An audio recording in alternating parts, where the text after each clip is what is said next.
The Columbus, Ohio Police Department confirmed today that a 27-year-old man confessed to raping a 10-year-old who then went across state lines to get an abortion. Now, you may be familiar with this story, as it was initially cited by many pro-choice activists, since all abortions in the girl's home state of Ohio are illegal. Even President Biden spoke about it. Just last week, it was reported that a 10-year-old girl was a rape victim in Ohio, 10 years old. And she was forced to have to travel out of the state to Indiana to seek to terminate the presidency and maybe save her life. It was a story that was circulated around left-leaning media in the wake of Roe v. Wade being overturned. But it almost seemed too perfect, sort of on spot, to be true, with even the Washington Post fact-checker declaring on July 9th that this is a very difficult story to check. They said the child's doctor is on the record, but obtaining documents or other confirmation is all but impossible without details that would identify the locality where the rape occurred. And the right-leaning media pounced at what they presumed was a story invented to push a narrative. Take Fox News' Jesse Waters, who spent nearly 17 minutes on Monday picking the story apart. So Primetime decided to investigate this alleged child rape. But we quickly found out that authorities in Ohio haven't even begun a criminal investigation into the rape. This doesn't make any sense. No one reported this child rape to law enforcement? Well, that turned out not to be true, but just yesterday, Fox's Emily Campagno went a step further. For me, what I find so deeply offensive is that they had to make up a fake one. There's actually so many, there are countless real ones that I would love for them to use as advocacy for law and order, for actually commitment to prosecutions, to finding the perpetrator. But the fact that this alleged situation was created to further their position on abortion by a sort of sensationalist physician. Fox contributor Jonathan Turley even wrote a story for the New York Post that was initially titled "Activist's Tale of a 10-Year-Old Rape Victim's Abortion Looks Like a Lie." To Waters' credit, at least he had on the Ohio Attorney General, who also expressed skepticism.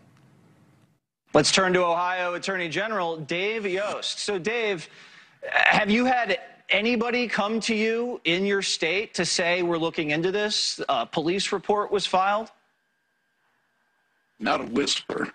And we work closely with we have a decentralized law enforcement system in Ohio, but we have regular contact with prosecutors and local police and sheriffs. Not a whisper anywhere. But today, reporters for the Columbus Dispatch were in a Franklin County court where it was disclosed that Gershon Fuentes was arrested the day before and charged with raping the 10-year-old girl. According to Columbus police, the girl's mother reported the rape and pregnancy to Franklin County Children's Services on June 22nd, and that organization notified law enforcement.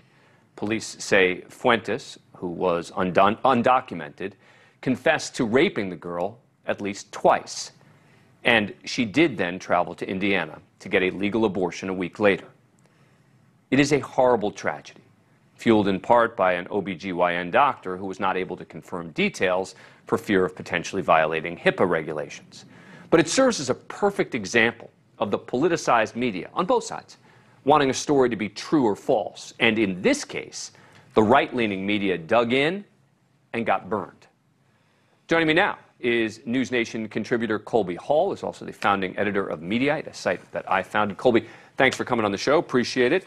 All right, so how did this story get sort of circulated in this way and become such a viral and defining story for both sides? Well, it's a perfect illustration of the problem with our current news media landscape.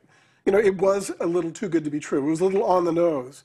And due to concerns about HIPAA violations, the doctor who reported this was unable to confirm it. And the words that she used to not confirm it only raised more questions. So, of course, those on the left, I mean, this story came out right after Dobbs, right after Roe v. Wade. And, you know, those on the left were saying this is a perfect example of these new draconian laws. And, you know, I think on the right, they were, you know, little too committed to scoring political points than they were to chasing the facts. And today, I think there's a lot of chagrin, especially on conservative media. And I don't expect we're going to hear a lot of apologies, etc. Why are you laughing? Of course not. The media doesn't apologize when they get things wrong. When you don't need to fact check yourself, you can get away with anything. And I think that's what we're seeing here. I think what we're seeing on conservative media is a pounce on the fact that this is an undocumented worker. I mean, it really goes back to Donald Trump's initial comments that they're sending rapists. And here's an example of that. So I think there's a little bait and switch. And by the way, that's a real story. But it's a different story, and we should note that this 10-year-old girl did have to travel, and that story was not made up. And, you know, there were a number of political leaders who were tweeting and commenting on this as well. Congressman Jim Jordan tweeted on Tuesday, "Another lie, anyone surprised?" He has now deleted that tweet. South Dakota Governor Kristi Noem tweeted on Friday, "Now it looks like the story was fake to begin with. Literal fake news from the liberal media." You know, the fact that political leaders are coming out and saying it seems fake, you would think provides cover for the conservative media, but it's kind of works both ways. Well, I mean, I think it's a perfect illustration, again, that the media has more say and more power than our politicians. They're just following the conservative lead. These two, as an example. The same thing happens on the left. But, you know, there's a vacuum of power that's largely been filled by opinion hosts who are, again, not committed to facts or proper journalism. And, you know, these guys are wanting to get reelected, so they just see red meat that they can throw to their base. You know, Kristi Noem and Jim Jordan, they want to get reelected, so they say this. And if it's right or wrong, they won't be held accountable. No one will come to them and say you should be censored for lying. They're just politicking. Yeah.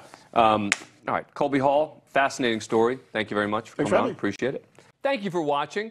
Go to newsnationnow.com to find News Nation on your cable provider. And don't forget to click the red subscribe button below to get more of News Nation's fact-driven, unbiased coverage.